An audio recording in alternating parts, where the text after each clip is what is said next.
mình được muốn để xa cả chúng ta ở người gắn nó chắc là có vài cơ chuyện không biết nên vài cơ chuyện là có trong tháng năm chỉ một sáu người o mình thếហើយtrong tháng CBC chạm đài của chúng tôi club là trong hội đông bàn hội đông thì bố mũi sao còn như là trong thằng óc top sai cho mình màn như màn đường của lý hayสำคัญนะแค่เราทำเงินศาสตร์ของช่วยสายช่วยแล้วก็คือปีบาทว่าเกี่ยวกับมาพอพอมันยุ่งยุ่งเลยเลยที่ทำมาได้ในการศาสตร์ของเงินเครื่องมือคือ CBC นี่คือสายมีความสักอย่างtìnhเสวาหรือคิวเสวา CBC เวชลาđấy còn nó thì mình thành tay thành score bài kiến rồi mà túc thế score trong nhà trường xây một túc thế score mấy bạn trẻ trẻ nó một tay tay score ở sự đào chứ và chấn chúng ta lọt mà với film đồ sờ bài chân á là từ lại hàng xài cái này thành chuẩn lưu cái này thống nó bàn chạm đây chúng mình đã xả vào một chuiบอกคนสาวของมิสไวโดท้ายเราไปกับกองงอนและจะต้องเป็นการรับว่าอันเป็นที่ประกอบโดยสาวที่การตัวการนี้ดังนั้นเอาไปชื่อของเราด้วยมาดังฉบับในการรับถ่ายทอดล้างคุณใช้เชียงทรงจุนโป้ต่อเป็นการทำให้และต่อบางคนสาวของนี้ตัวอย่างนั้นที่เราจับไปงานมาจบมาเยอะมุ่งหวังขอchạy chạy sai một tuần sập vì lâu lời dân đến sập vì lâu ở nhà là sao như thế cha sông thoại mà con chúng tôi lâu quay phía cha sông ra ca và làm một là con giang hoặc đá chui được căn ông cam vị thị លោកអ្នកនាងអាចទំនាក់ទំនងផ្សាយពាណិជ្ជកម្មតាមរយៈទូរស័ព្ទលេខ0996367និងសូមអរគុណដល់លោកអ្នកនាងដែលបានចំណាយពេលវេលាតាមដាននិងទស្សនាវីដេអូរបស់យើងខ្ញុំតាំងពីដើមរហូតដល់ចប់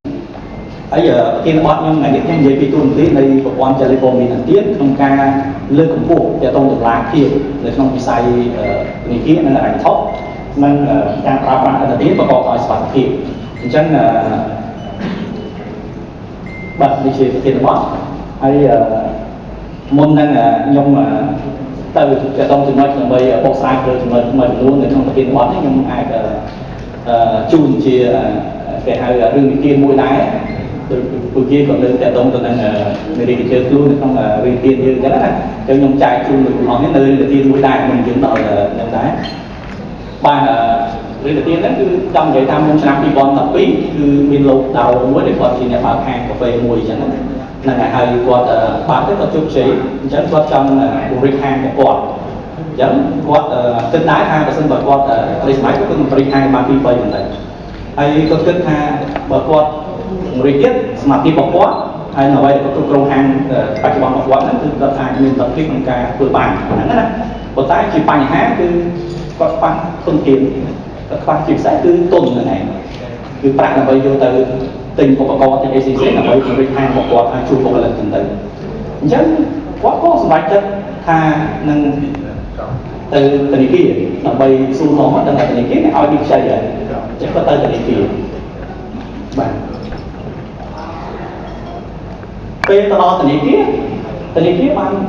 ស្ដាប់នៅគំនិតរបស់គាត់ហើយនឹងឯកសារដែលគាត់ផ្ដល់ជូនមួយចំនួនហើយនឹងប្រភេទ business របស់គាត់ហ្នឹងជាមុខមាត់របស់គាត់ហ្នឹងគាត់ថាល្អធនាគារថាល្អប៉ុន្តែអ្វីដែលរបាំងនៅក្នុងហ្នឹងធនាគារអត់អាចទាន់អង្គជាកម្ចីទៅឲ្យតែជនដៅនឹងបានទេដោយសារនីតិគីក្នុងពេលនោះប្រហែលជាត្រូវការការវិវត្តមានក្រៅពីសិក្សាទៅក្នុង cash flow របស់គាត់ចរន្តលុយហូរចូលហូរចេញរបស់គាត់ដើម្បីវាជួយថាតើតងទៅនឹងការបោះសងត្រឡប់របស់គាត់ទៅវិញហ្នឹងវាសមាធិរបស់គាត់អាចទៅរួចអស់អញ្ចឹងអ្វីដែលខ្វះនៅចន្លោះហ្នឹងគឺព័ត៌មានរបស់អតិថិជននៅពេលនោះគឺខ្វះមែនទែនដែលយើងប្របាយពីធនាគារប្របាយដល់ micro រ៉ែថុកណា micro រ៉ែថុកខ្លះគាត់ចុះដល់ច្បាប់សាខាវិចិត្រអតិថិជនហើយគាត់ចុះទៅសើព័ត៌មានពីអតិថិជនបន្ថែមទៀតដូចជាអីខ្លះដូចជាការជួបជាពិសេសពេលអាញាធរនៅតំបន់ភូមិហ្មងក៏សួរនាំច្រើនមែនទែនដើម្បីនឹងហើយបន្ថែមទៅនឹងទៀតគាត់ទៅសួរនាំតទៅនឹងអ្នកជិតខាងទៀតអ្នកក្បែរទៀតតើអតិថិជនមានបំណុលអត់ មានប្រវត្តិទានយ៉ាងម៉េចដែរអត្តចរិតយ៉ាងម៉េចដែរច្រើនមែនតើនៅពេលអញ្ចឹងរយៈពេលនៃការសម្រេចអត្តទានមួយក្នុងមុនឆ្នាំ2012ហ្នឹងគឺឆាយពេលមែនតើក្នុងការធ្វើអញ្ចឹងណាហ្នឹងជាបាំងមួយដែលឃើញហើយបន្តមកទៀតឬក៏គៀងក្នុងឆ្នាំ2012យើងឃើញមានប្រព័ន្ធថ្មីដែលប្រព័ន្ធចល័យព័ត៌មានទៀតបានចូលក្នុងប្រទេសកម្ពុជារបស់យើងដែលគេថាជា CPC ហ្នឹងបាទហើយយើងប្រមូលទាំងអស់តើតើទៅនឹងព័ត៌មានតើតើទៅនឹងការអសប្រូក្រាមនោះតើតើនឹងបើយើងខ្ចីនៅធនាគារកឬខ្ចីនៅធនាគារខគឺព័ត៌មានបច្ចេកវិទ្យាទៅក្នុងមួយទេប៉ុន្តែវត្តមាននៃប្រព័ន្ធចល័យព័ត៌មានទាញចូលក្នុងឆ្នាំ2012នៅប្រទេសកម្ពុជារបស់យើងគឺវានាំឲ្យយើងបានដឹងនៅព័ត៌មានប្រវត្តិអស់ហ្នឹងឯកសារជនមួយយើងបាក់ភ្លេចប៉ុន្តែព័ត៌មានទាំងអស់ហ្នឹងគឺចូលហើយវាចូលទៅជួយដល់ធនាគារដែលគាត់ថាពីមុនក៏ពិបាកในការអតិថិជនគាត់ខ្ចីឋានៈខ្លះកំពុងខ្ចីឋានៈខ្លះហើយចេញពាណិជ្ជកម្មហ្នឹងនៅក្នុងអន្តរជាតិប្រសិទ្ធរបស់គាត់នៅក្នុងគេហៅវេដើម្បីវិធីដើម្បីវាតម្លៃកម្ចីមួយគឺគាត់មានក្រៅពីរបស់គាត់មាន5ដូចជាតូនមានតូនអីមើលទៅលើអតិថិជនរបស់អតិថិជនមើលទៅលើបំណុលរបស់អតិថិជនមើលលើលំហដោយអាចទូទាត់បានច្រើនតែtrongហ្នឹង download អញ្ចឹងកន្លែងនេះខ្ញុំបង្ហាញទៅដល់ទៀតគឺដែលនាំឲ្យមានប្រព័ន្ធចល័យព័ត៌មានទៀតដើម្បីចូលស្រួលនៅក្នុងបញ្ហាភ្នាក់រវាងអតិថិជនហើយនិងអ្នកផ្ដល់សេវាចូលគ្នា download PDF ហ្នឹងគាត់មានអីផ្សេងៗអញ្ចឹងនេះជារឿងទៀតមួយដើម្បីខ្ញុំអាចនាំទៅដល់នេះមុនយើងអាចចូលដល់បន្តទៀតហើយរឿងទៅទៀតខ្លីនេះអាចសូមបញ្ចប់ប៉ុណ្ណឹងហើយខ្ញុំអាចរួមទៅបន្តហ្នឹងមួយទៀតដែរប្រព័ន្ធមួយហ្នឹងឥឡូវនេះដូចលោកសិរុតក៏លើកដែរយើងមានប្រព័ន្ធមួយហ្នឹងគឺមានសមាជិកដែលជាស្ថាប័នមានមីក្រូរ៉ាច់ថកដែលនៅក្រោមការគ្រប់គ្រងរបស់មន្ទីរជាតិកម្ពុជាគឺគាត់មានអាជ្ញាប័ណ្ណគឺគាត់បញ្ចូលជាសមាជិកយើងមាន196គ្រឹះស្ថានហើយបើនិយាយពីតំណែងនៅក្នុងប្រព័ន្ធវិញគឺយើងមានហើយជា7អាច8មានទីនិតិ8មានអតិថិជនដោយសារអតិថិជនគឺគាត់ថាអតិថិជនសកម្មនៅក្នុង5លានអ្នកជាងនេះប៉ុន្តែមានអតិថិជនមួយចំនួនគាត់អាចឈប់ហើយអីហើយតែមានប្រវត្តិខាងឆ្នាំ2012មកអញ្ចឹងបើយើងមើលទៅលើធៀបជាមួយនឹងប្រជាជនកម្ពុជាយើងដែលមានអាចអាយុ18ឆ្នាំឡើងទៅដែល11លានអ្នកហ្នឹងវាខ្ទង់តែ70%ដែលគេមានទិន្នន័យដែលយើងក្នុងប្រព័ន្ធបាទអរគុណច្រើនហើយខ្ញុំអាចសូមចូលទៅដល់ធានបទចំណុចដែលត្រូវបង្ហាញក្នុងធានបទរបស់ខ្ញុំមួយនេះទី1និយាយពីសារៈសំខាន់នៃតម្លាភាពនៅក្នុងវិស័យធនាគារនិងការថតទី2គឺទូរនទីប្រព័ន្ធចែកលេខព័ត៌មានអាជីពក្នុងការលើកកម្ពស់តម្លាភាពក្នុងប្រព័ន្ធក្នុងវិស័យធនាគារនិងការថតនិងទី3សារៈសំខាន់នៃប្រព័ន្ធចែកលេខព័ត៌មានអាជីពនិងទី4គឺកិច្ចសហការដើម្បីលើកកម្ពស់ចំណេះដឹងការថតហើយនិងការប្រើប្រាស់ធនាគារប្រកបដោយសុវត្ថិភាពបាទលោកចាប់អារម្មណ៍ពីធានបទខ្ញុំមិញនេះខ្ញុំថាមិនតើតើនឹងប្រព័ន្ធចល័យព័ត៌មានអាទៀតចង់លោកបាត់ហើយហ្នឹងជួយក្នុងការលើកកម្ពស់តម្លាភាពក្នុងវិស័យហិរញ្ញវត្ថុវិស័យធនាគារហិរញ្ញវត្ថុនិងការប្រើប្រាស់ធនាគារប្រកបដោយសុវត្ថិភាពអញ្ចឹងទៅលើកនៅកន្លះថ្ងៃនេះខ្ញុំចង់ជួលលោកតាមនេះពីពាក្យតម្លាភាពតើអ្វីទៅគឺតម្លាភាពតើតម្លាភាពនឹងមានសារៈសំខាន់យ៉ាងម៉េចទៅសម្រាប់វិស័យធនាគារហិរញ្ញវត្ថុអញ្ចឹងពីសាមញ្ញក៏ទៅលោកគ្រូដែលជាអ្នកសាស្ត្រអ្នកខ្សែគឺដឹងពីតម្លាភាពទៅហ្នឹងហើយតម្លាភាពគឺយើងនិយាយពីអីដែលយើងចង់បង្ហាញព័ត៌មានចង់បង្ហាញព័ត៌មានដែលវាត្រឹមត្រូវបើកចំហអត់មានលក្ខបាក់អត់មានលក្ខលៀមអីទេហើយព័ត៌មានទាំងអស់ហ្នឹងគឺវាជាព័ត៌មានដែលងាយស្រួលទាំងអស់នេះឧទាហរណ៍ខ្ញុំអាចថាជួបនៅក្នុងតម្លាភាពនៅក្នុងវិស័យធនាគារដល់ផងយ៉ាងម៉េចគឺតម្លាភាពយើងឧទាហរណ៍ទៅក្នុងកុងត្រាមួយចុះនៅក្នុងកុងត្រាចេញព្រមព្រៀងអនុទានរវាងអតិថិជនហើយនិងធនាគារចុះអញ្ចឹងតើលក្ខខណ្ឌដែលធនាគារបានដាក់ទៅវាតម្លាភាពអត់បាទអាហ្នឹងយើងចង់និយាយចឹងហើយមើលទៅងាយស្រួលឲ្យអតិថិជនអាចចាប់បានអត់បកទៅគ្រឹះស្ថានវិញដែលមើលទៅលើអតិថិជនវិញថាអតិថិជនបានបង្ហាញពេលដែលគាត់មានត្រូវការព័ត៌មានផ្សេងៗថាអតិថិជនបានបង្ហាញព័ត៌មានចឹងទាំងអស់ហើយមានលក្ខបានអត់មានអីអត់ជាតម្លាភាពនៅក្នុងវិស័យធនាគារហិរញ្ញវត្ថុគឺថាពិតសំខាន់ទេអញ្ចឹងទីទៀតយើងឃើញថាសារៈសំខាន់របស់វាយ៉ាងម៉េចដែរក្នុងនោះដែរបាទសារៈសំខាន់ទី1នៃតម្លាភាពក្នុងវិស័យរបស់យើងនិយាយទៅទូទៅក្នុងរ៉ាញ់កតុនមុននិយាយទៅដល់ហ្នឹងតើពី CBC យើងចូលរួមលើកកម្ពស់តម្លាភាពយ៉ាងម៉េចបាទអញ្ចឹងជាទូទៅបើសិនបើយើងបានចំហទាំងអស់គ្នាអាចថាអាចថាគូសន្ទនាគ្នាឬក៏ការធ្វើការជាដៃគូជាមួយគ្នាទាំងគ្រឹះស្ថានទាំងអតិថិជន tại chúng ta hỏi từ tháng là những ca cây của bạn những ca lẹt bài gì thế chúng ta viênของca nơi từ một trận rồi viên cấp cung việc kỳ họ bài anh nó dùng khăn một trận và phát một trận hơi bây giờ biết bỏ miền cứ tháng thì gặp tại chúngบอกai mơจะโตตอนhàng thầy ta có khu và thoi và cứ tháng cua to tầm tiên ở tại chỗ này chúng mình nàyจะra hàng này bên này chẳng viên được chuiเจอการทำทอยหายไทยที่เปอร์เซ็นต์ที่มีตำราพิกตอนที่บอกว่ามาคุกจงโจ้tới việc kỳทั้งสองแห่งมือวิเทียนการสบายจัดก็ตรงตรัยได้วิช่วยต่อการสบายจัดได้ตรงตรัยเดียวแต่จุดที่ก็ใครtớiที่กันที่เนี่ยวิญญาณระบบทุกสถานtớiที่มาจับวิ่งเลยสายก็อันนี้ลุยซ้อมลุยก็จะซ้อมก็อันลุยซ้อมเลยแต่ในกียังก็เมื่ออันก็ฟ้าแต่ในกียังไม่ตอนนี้กี้มือที่ต่ออย่างไม่จะบอกพ่อมีแต่นี้กี้ต่อเอาtừ xa thì nãy trước này có hai đôi khơi nấu này cái ổ lại khăn đặt con chơi tới có băng cam ra đây vào hai dây một ở trong tổ với họ biết ấy như này nè được làm kiểu mình có hai cái này này chẳng cam phải chứ bao tại trước lớn này có thể thiệt à có hai việc tại trước từ mình ở tại trước xây lỗi chẳng cam phải chứ có mưa này ta qua mấy bò tại trước trong bệnh này ở ai mà dưới ai có bạch ha cuộc to chút phần nàyหรือผมรอช่วยตายบวชหายไปช่วยแต่แต่จุดเจ้าหน้าที่สบายใจนั่นคือตัวที่สำคัญเลยเพื่อการปฏิบัติจำใจมวยที่นั้นต้องสักในการประหลอมหรือการมิสở phần đá miền Nam ở đóเพื่อเอาตรึตามโอกาสหลายเกิดขึ้นคือมีการระบายในขนมตัวสมบัติเป็นหลักที่คืออาการปลุกเนี่ยคือการไม่รับแต่จุดที่มวยนั้นคือสถานที่ทั้งอย่างนี้เจ้าสมบัติvì ở bên đây là cái con bên đấy cứ cái nghĩ anh play anh lên không nên bàn không này lên nhà mình vì ai ở trong tay óc trong ao anh bàn luôn sạch về trong người ta đăng nè anh nói chị đây là cái ở bên làm cái đẹp là cái thứ mặt đăng ta ổn định cao này mình ai trong bàn nuôi tiết trong lại bút ở trong tay óc là bên trong ai được sợi bàn lương như nên từ bạn nó sao ta chỉ hai thọ mua để cho việc anh cả lại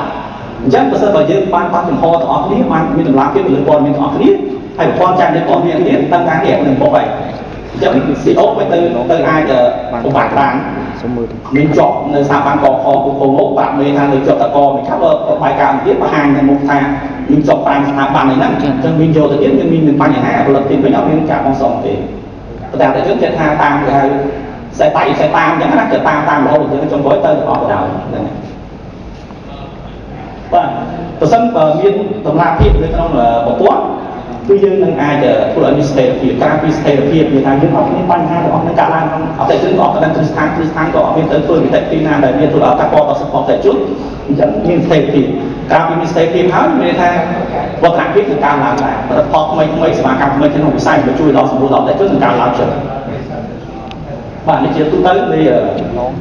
họ giao như làm phim nó không sai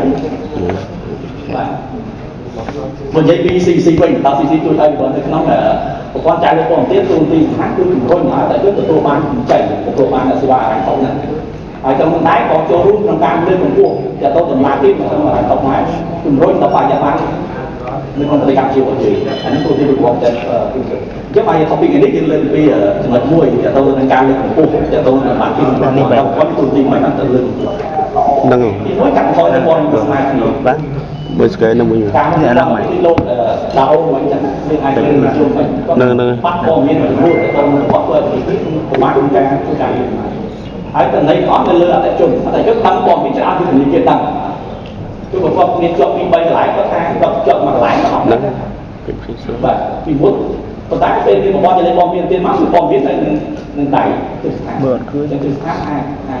từ cả cái nên xu nó thay tiền phía xa để xa vào miền đừng miền sai để xa vào miền សម្រាប់យើងមួយទៀតគឺពីប្រព័ន្ធ Telecom មានទៀតគឺគ្រប់យើងប្រមូលទៅទៅនឹង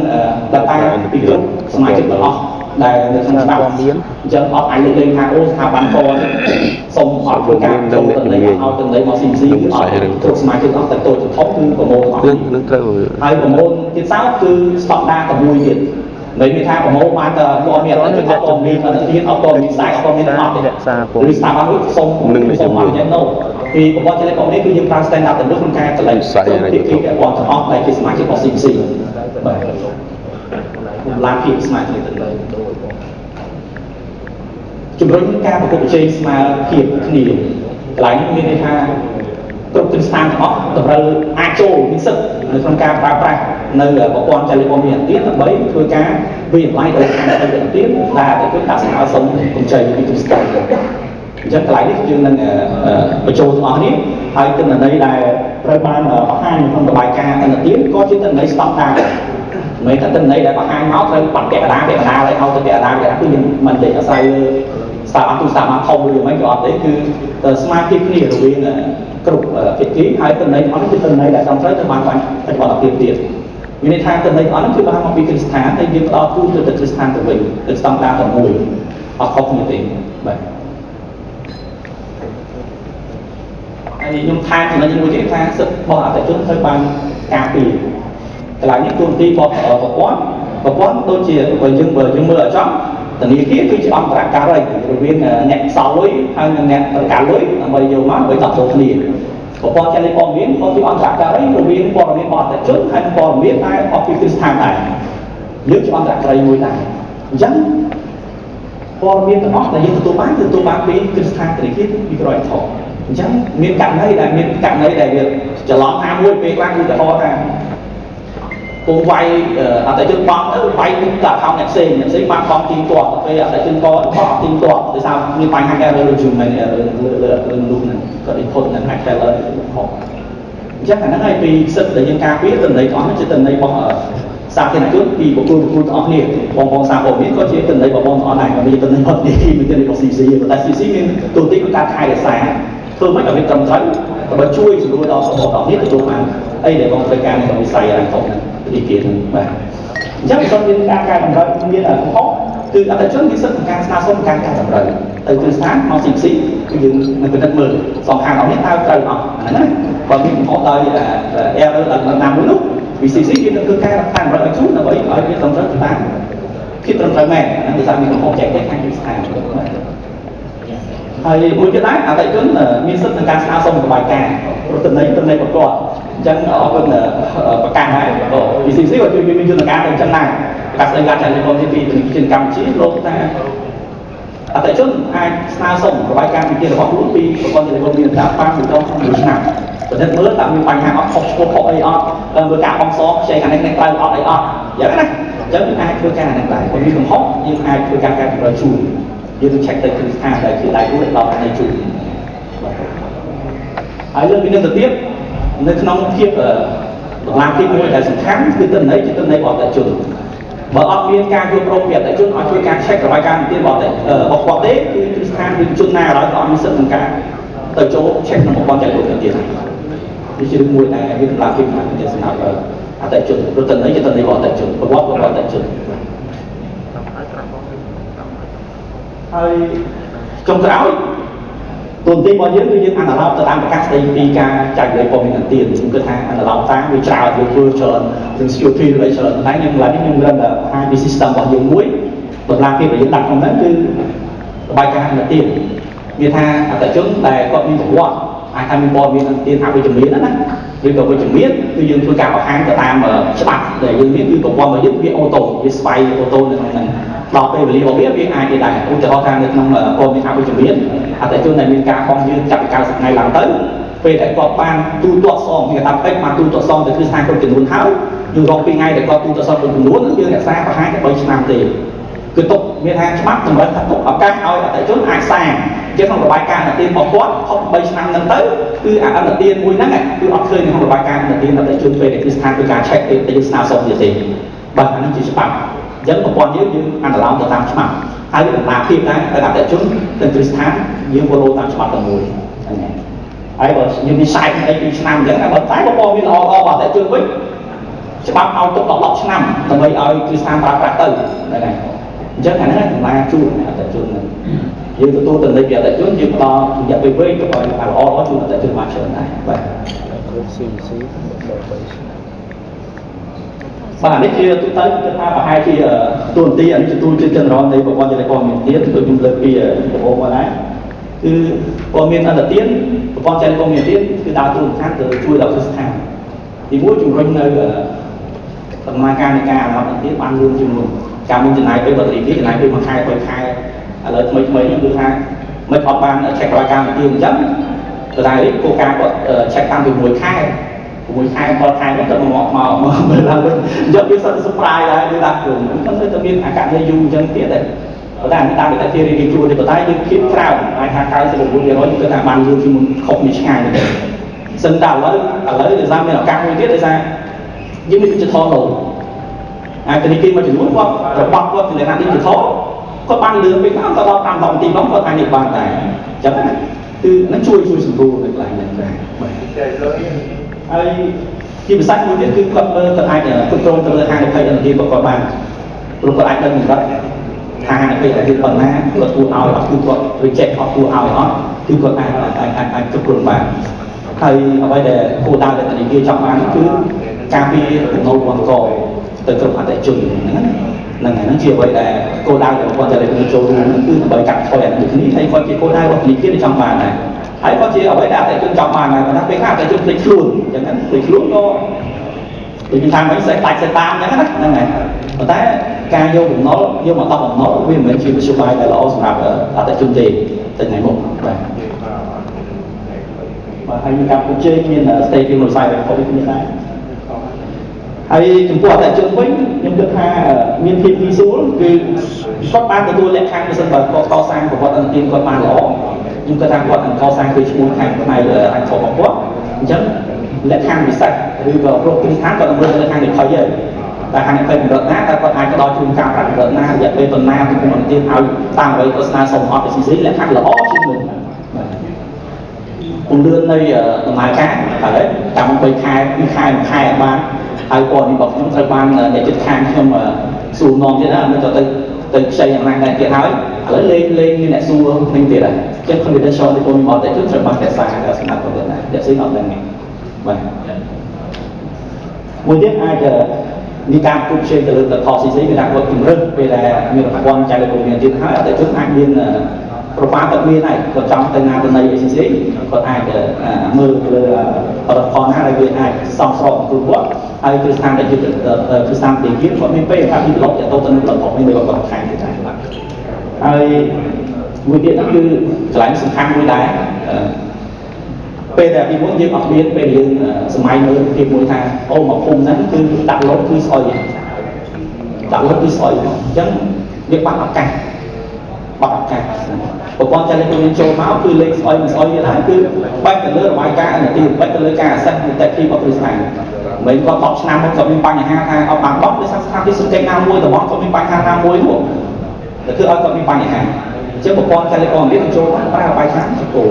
នេះឥឡូវរយៈពេលនេះអ្នកទីតាំងឥឡូវគេបោះបានទីតបានអីតាមិនដូច10ឆ្នាំមុនណាមកភូមិថាមកភូមិស្អុយទៅអស់មិនអញ្ចឹងគេធ្វើឲ្យអាការអាសេសជំបាយណាបត់តែគឺរបស់ភូមិមួយនោះគឺអត់មានអញ្ចឹងប្រព័ន្ធចែកលេខមាននឹងដើរទូដើម្បីជួយសាររបស់ហ្នឹងបាទអានេះនិយាយពីទៅតម្លាភាពចប់ប៉ុណ្ណឹងនឹងអាចមានជាចំណងអេស្លេកអាចនឹងសួរនាំនៅបន្តទៀតហើយនៅមួយទៀតខ្ញុំចង់លើកថាតម្លាភាពអីផ្សេងទៅបើកចំហរវិទ្យាស្ថានឬទៅអតិថិជនបើកចំហវិទ្យាស្ថានវាសំខាន់ណាស់តែសំខាន់មួយទៀតគឺអតិថិជនខ្លួនឯងអតិថិជនខ្លួនឯងបើអតិថិជនកាន់តែដឹងអំពីចំណេះដឹងផ្នែករ៉ាញ់ថោកគ្រប់គ្រងរ៉ាញ់ថោកនិងហានិភ័យទៅអំណុលឲ្យផ្សេងនឹងខ្លួនឯងច្បាស់ហើយអញ្ចឹងវានឹងជួយបានច្រើនជាងនេះទៀតហ្នឹងណាបាទអញ្ចឹងពីCBC យើងមានកម្មវិធីនេះដែរយើងមានកម្មវិធីទៅនឹងវិថីរ៉ាញ់ថោកដែលយើងសហការជាមួយនឹងខាងសមាគមទាំងពីរហើយមានទីស្មការគ្រប់គ្រងវិទ្យាវិទ្យាកម្ពុជាមួយនឹងទូតអប្សរាវេទីដើម្បីយើងលាន់តាំងពីឆ្នាំ2023មកអញ្ចឹងឥឡូវដល់យ៉ាងស៊ីសិនគេហៅរដ្ឋាភិការទី3កំពុងចុះតាមបាទចុះតាមខេត្តប្រចាំវីដេអូយើងកោបរំផ្សេងជូនហ្នឹងណាអានេះសុទ្ធតែល្អទេដើម្បីយើងបន្តបណ្ដាឲ្យប្រជាជនរបស់យើងគាត់អាចដឹងពីចំណេះដឹងរ៉ាញ់ថោកនឹងយើងគិតថាចំណេះដឹងរ៉ាញ់ថោកនឹងជួយអញ្ចឹងក្រៅពីយើងធ្វើទៅលើតម្លាភាពនៅប្រព័ន្ធហើយយើងធ្វើជួយក្នុងសង្គមជួយដល់ប្រជាជនយើងការប្រើប្រាស់នឹងថែមទៀតដែរហើយមួយទៀតដែរគម្រោងសុខភាពរ៉ាញ់ថោកសហគមន៍ថ្មីដែរយើងដឹងឮដល់ភូមិសុខភាព នេះគឺអ្វីដែលនេះគឺជាគាត់លើកមកហ្នឹងហើយគាត់បានធ្វើជាមួយនឹងសមាគមហើយការយើងក៏ CC ក៏បានចូលរួមក្នុងសកម្មភាពទាំងអស់នេះដែរអញ្ចឹងគាត់ថា pilot គាត់កាលឆ្នាំ2023ដល់2025ទៅចប់ហើយដូចជាបានទៅដល់ទូខេត្តតាមដូចជាមានខេត្តខាងកំពង់ធំកំពង់ទីរូបកំពង់ស្ពឺស្វាយរៀងហើយនឹងបាត់បងអញ្ចឹង succession ទី1មានថាដំណាក់កាលទី1 2023 ទៅចប់ហើយបានច្រើនណាស់ឃើញបានទៅ30000នេះហើយបន្តបណ្ដាគ្រូបង្រៀនដើម្បីបន្តបណ្ដាអ្នកគ្រូមួយផ្សេងៗបានគឺហៅសញ្ញាដែរអញ្ចឹងហើយដំណាក់កាលទី2026នេះគឺជាមានបន្តទៅខែ3ខែ3ទៀតគឺមានខាងរតនគិរីដូចខាងតាទៀតខាងរតនគិរីពោធិ៍សាត់ហើយមួយទៀតមួយឆ្នាំទៀតបាទមួយឆ្នាំទៀតហើយកំពង់ធំយើងគាត់បរិទ្ធនៅក្នុងឃុំថែមនេះហ្នឹងហើយអញ្ចឹងដល់ពេលជោគជ័យទៅយើងបរិទ្ធថែមទៀតព្រោះថាពេលដែលប្រជាជននៅតាមសហគមន៍ក៏ទទួលបាននៅចំណេះដឹងនឹងបន្ថែមមានគ្រូបង្គោលនឹងស្រេចបរិញ្ញាគាត់ធ្វើបែបចេញលោកជួបទៅពីទីមិនគ្រប់គ្រាន់ទីមិនគ្រប់បំណងចេញខំវិញហ្នឹងគឺជួយមែនតើថែមពីលើគុំគុំស្បទៀតគឺយើងមានសម្បត្តិទីបានខុសពីពលដែលជាក្រុមបរិយាជាតិកម្ពុជាក្នុងសមាគមចរិតតបបាទនេះជាដែលយើងបានធ្វើការមួយគ្នាជាមួយបងអ្នកសារព័ត៌មានដែលយើងមកពួកគេក៏លើកមកចឹងហ្នឹងហើយគឺកម្មវិធី3ដងហើយបានរៀនបានតាម section ដល់រយៈមុនហ្នឹងហើយយើងនឹងធ្វើទី3យើងជួបគ្នាយើងថាពេលរៀនថាយើងចាប់ដៃហ្នឹងមកបង្ហាញអីថ្មីជូនថាទៅរៀន fresh រៀនរាល់ឆ្នាំអញ្ចឹងណាឥឡូវយើងធ្វើបានបន្តឆ្នាំទី3នេះដែរបាទមួយទៀតពី CMC ក៏មើលនិយាយតែរឿងកម្ចីនិយាយតែរឿងអញខពី CMC ជួយ support ទៅកម្មបាទជួយ support ទៅខាងតាក់សេនដែលជា media មួយនៅក្នុង social media ល្បីមួយដែរហើយគាត់មានចិត្តតាមគាត់ក្នុងការបញ្ជ្រាបចំណេះនៅ right comment ទៅដែរយើងបានជួយ sponsor ទៅសភៅគាត់មកទូហ្នឹងហើយនៅក្នុងនោះដែរខ្ញុំឆ្លាញ់ពាក្យស្លោកទៅក្នុងសភៅមួយគាត់ថាមិនគិតមុនខ្ចីដើម្បីកម្ចីជាប្រយោជន៍បាទសភៅមួយនេះជា slogan ខាងក្រៅខ្ញុំចាប់អារម្មណ៍ពីហ្នឹងនៅក្នុងនោះមានបំផាច់ជា8 agenda 8មេរៀននៅក្នុងហ្នឹងអញ្ចឹងគឺថាយើងជួយ support នៅក្នុងការបោះពុំហ្នឹងដើម្បីឲ្យគាត់ចាយជូនទៅប្រជាជនដែលផ្សេងៗទៅបាទដើម្បីយើងគិតថាចំណេះដឹងរបស់ប្រជាជនខាងស្ដាប់មើលទៅសារចិត្តសាងនៅស្ថិរភាពវិស័យសេដ្ឋកិច្ចនិងវឌ្ឍនភាពរបស់យើងមួយទៅកម្ពុជាពេលគេសួរដឹងបាទហើយភាសាខ្ញុំគិតថាតើតោងហ្នឹងចំណេះដឹងរបស់ធំមកស៊ីខ្ញុំគិតថាមានអចិន្តាមួយធំគឺមានអចិន្តាដៃថាពីប្រអិតនឹងមានការជជែកដេញដោលគ្នារវាងមិនកិត្តិយសយើងនៅក្នុងថាគ្រប់ discussion មួយនៅក្នុងវគ្គក្រោយទៀតខ្ញុំអាចស្ដាប់តើតោងហ្នឹងតើការកត្តាដែលជំរុញការលើកកម្ពស់តើតោងទៅនឹងការប្រតិបត្តិប្រកបដោយសមត្ថភាពហើយនឹងការប្រតិបត្តិតើយ៉ាងម៉េច decision បន្តមួយទៀតហ្នឹងពេលដល់ទទួលបានចាប់បានហើយមានតម្លាក់រឿងអស់បាទខ្ញុំមានតែប៉ុណ្ណឹងហើយបើលោកទាំងអស់គ្នាមានតម្លាក់ហើយជាសំណួរអាចសួរបានឬក៏ខាងនេះពេលនេះសម្រាប់5នាទីបាទអរគុណបាទសូមពេល5នាទី5នាទី5សំណួរ5នាទីអាចសំណួរ5នាទីទៀតហ្នឹងហើយបាទសូម5នាទីទទួលរួមមានជាសំណួរលោកអាចជើញទៅដែរហើយក្រុមការងារយកម៉ៃយកជួយទៅសួរឬក៏ចាំដល់ section discussion ឬចំពីមកយើងជាបើជា open discussion ដែរសំណួរហ្នឹងមានតែម្យ៉ាងឯងខូច CVC ហេតុអីទៅនេះទៀតអូមានបងតែប៉ុណ្ណា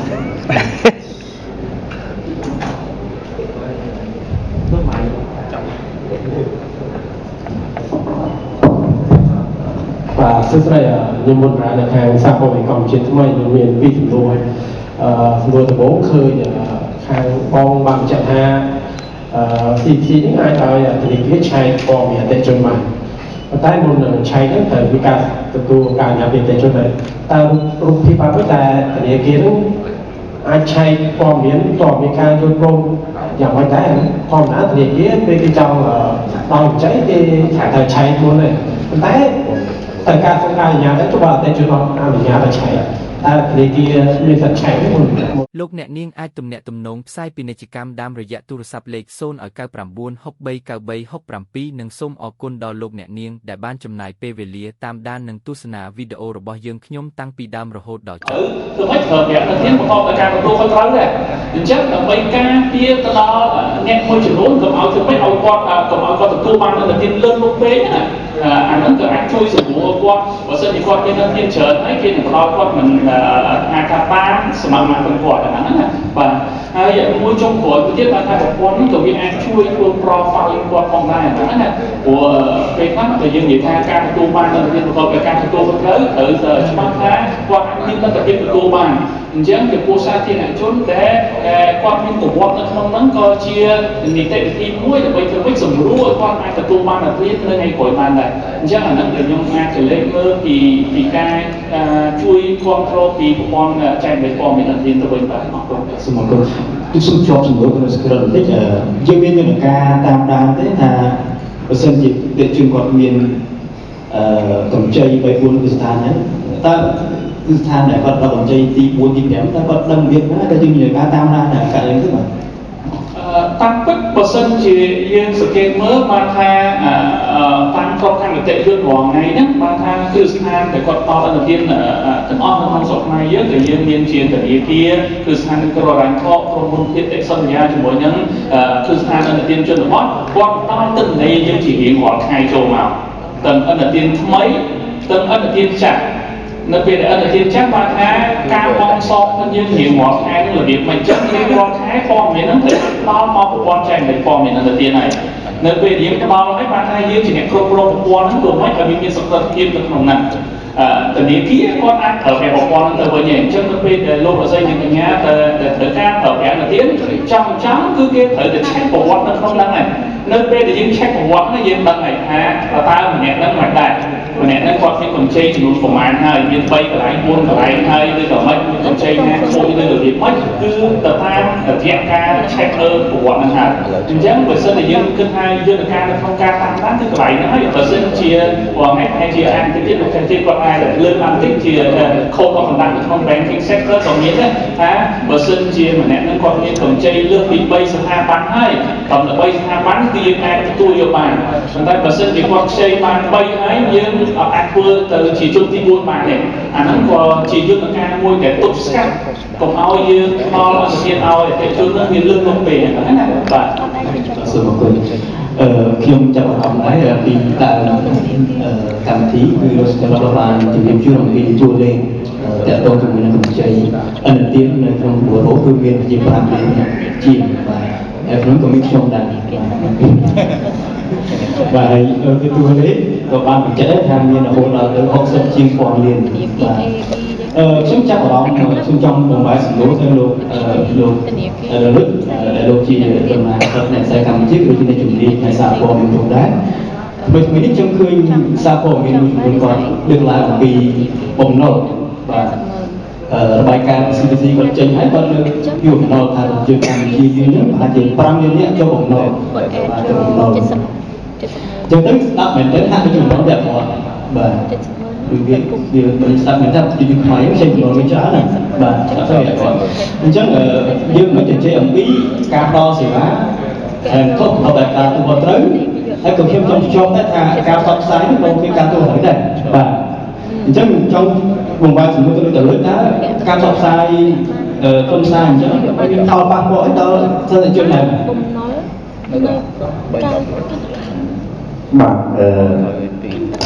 បាទជាបឋមសូមជំរាបសួរអង្គពិធីទាំងមូលអរគុណចាំសំណួរអតីតអ្នកកសែតខ្លួនមែនបើមុនឆ្លើយក៏ខ្ញុំចូលការដែរខ្ញុំក៏អតិថិជន CBC ដែរណាខ្ញុំសប្បាយចិត្តនៅពេលដែលយើងនាំគ្នានិយាយអំពីការទទួលខុសត្រូវខាងយើងនិយាយពីការទទួលខុសត្រូវរបស់អ្នកផ្ដល់កម្ចីយើងនិយាយអំពីស្មារតីទទួលខុសត្រូវរបស់អ្នកខ្ចីអ្នកកសែតផ្សព្វផ្សាយក៏ដោយការទទួលខុសត្រូវដែរសំណួរល្អហើយមែនតើខ្ញុំមិនដឹងថាខ្ញុំអាចឆ្លើយវាពីព្រោះវាក្លុកក្លៀកខ្លាំងនៅក្នុងទីបច្ចេកទេសនៃសារព័ត៌មានយើងសួរថាតើចំណងជើងថាប្រជាពលរដ្ឋ5លានអ្នកជាប់បំណុលល្អឬអាក្រក់វាជាសំណួរមួយតែពិបាកឆ្លើយពីព្រោះនៅក្នុងស្មារតីនៃការទទួលខុសត្រូវនីមួយរបស់អង្គភាពនៃការផ្សព្វផ្សាយការសម្រេចចិត្តផ្សព្វផ្សាយរបស់គាត់គាត់មានគោលដៅរបស់គាត់នេះខ្ញុំនិយាយតែអំពីក្រុមការងារជីវៈ newsroomមួយnewsroom បានថាជាអង្គភាពព័ត៌មានមួយគាត់មាន audience របស់គាត់មានសរក្រមសរធម៌ហៅថា internal របស់គាត់ហើយគាត់មានវិជ្ជាជីវៈរបស់គាត់5លាននេះយើងអាចថាបើផ្សាយទៅតួលេខនេះបង្ហាញថាអាចមានមតិសាធារណៈមួយចំនួនថាមើលទៅស្មើនឹងក្រមហើយក៏អាចបង្កចលាចលហើយបន្តមកទៀតទីសេចក្តីសន្និដ្ឋានថាមិនគួរផ្សាយទេមិនต้องផ្សាយអញ្ចឹងមិនគួរផ្សាយព័ត៌មានមួយដែលធ្វើឲ្យមានបញ្ហាកន្លងមកឧទាហរណ៍អញ្ចឹងប៉ុន្តែអ្នកសារព័ត៌មានប្រកបដោយវិជ្ជាជីវៈគាត់មាន angle គាត់មានទេសបញ្ញត្តិគាត់មានមនសិការរបស់គាត់មានការទទួលរបស់គាត់ផ្សេងទៀតដែលជាទូទៅជាសេរីភាពរបស់គាត់ក្នុងការគិតដែលសាធារណជនត្រូវទទួលយកតែការគិតរបស់គាត់គាត់និយាយគាត់អាចបង្ហាញជាសម័យទេគាត់ថាបើក៏មានមិនតាមមានអាចថាវាមើលទៅវាទូលេខច្រើនប៉ុន្តែបើមិនផ្សាយមិនដឹងថាមានប្រជាជនខ្មែរចូលរួមច្រើនចឹងគាត់អត់គាត់និយាយថាបងមកអាក្រក់ឬល្អប៉ុន្តែអ្វីដែលគាត់ចង់ប្រាប់ថាមាន5លានហើយបន្ទាប់មកសាស្ត្រការ policy maker រដ្ឋាភិបាលឬមួយក៏អ្នកពាក់ព័ន្ធនានាដែលគាត់មិនអាចឃើញទូលេខគាត់ត្រូវយកទូលេខមកពិចារណានេះមិនខ្វល់ទៅធ្វើមកមិនហើយខ្ញុំចង់និយាយថាជាទូនីតិសាស្ត្រគាត់ត្រូវវាយតម្លៃហើយគាត់បានធ្វើទូនីតិរបស់គាត់គឺគាត់ផ្សាយហើយប្រហែលជាអាហ្នឹងដែលយើងត្រូវតែបញ្ជាក់គ្នាបន្តទៀតជារឿងសេដ្ឋកិច្ចឬរឿងហេតុវត្ថុដែលត្រូវមានអ្នកវិស័យបែបវត្ថុហើយអ្នកវិស័យបែបវត្ថុគាត់មានការទឹកគូបែប3បែប4បែប5គាត់ស្គាល់បរិមាណរបស់គាត់បែប6បែបគាត់មានបែបហ្នឹងបើចេញទៅគាត់យល់គាត់មានថាវាឃើញរក្សាវិញប៉ុន្តែអង្គភាពរបស់គាត់ដែលឆ្លងកាត់គុណអ្នកខ្សែជាយូទ័រជានាយកដែលគាត់សម្រាប់ចិត្តចេញបែបហ្នឹងគឺគាត់មានហេតុផលរបស់គាត់អញ្ចឹងគាត់មានហេតុផលរបស់មួយគឺថាគាត់ត្រូវទៅលើថាមានតួលេខអ្នកជំពាក់5លានអ្នកតួលេខស្ថានភាពហើយបន្ទាប់មកអ្នកពាក់ព័ន្ធគាត់យកតួលេខនេះមកពិចារណាទៅអញ្ចឹងសម្រាប់ខ្ញុំនិយាយមិនថាទៅសារគ្នាខ្ញុំច្រើននៅក្នុងការពារគ្នាខ្ញុំទេឲ្យតែព័ត៌មាននឹងវាជាបំរើឲ្យផលប្រយោជន៍មហាជនហើយវាមានហេតុផលប្រមាណថាគ្មានហេតុផលសោះមានចេតនាអាក្រក់បញ្ចេញព័ត៌មានដើម្បីខ្ញុំនិយាយក្នុងបន្ទុកនេះចុះបញ្ចេញទូលេខដើម្បីជាមហារដ្ឋាភិបាលអានោះខ្ញុំអត់និយាយប៉ុន្តែខ្ញុំនិយាយតែក្រុមវិជ្ជាជីវៈដែលគេមានការគិតគូររបស់គេមានហេតុផលរបស់គេបើសិនជាគេមានហេតុផលរបស់គេនោះហើយពួកគេបានធ្វើការងារដោយការទទួលខុសត្រូវហើយបាទសូមអរគុណ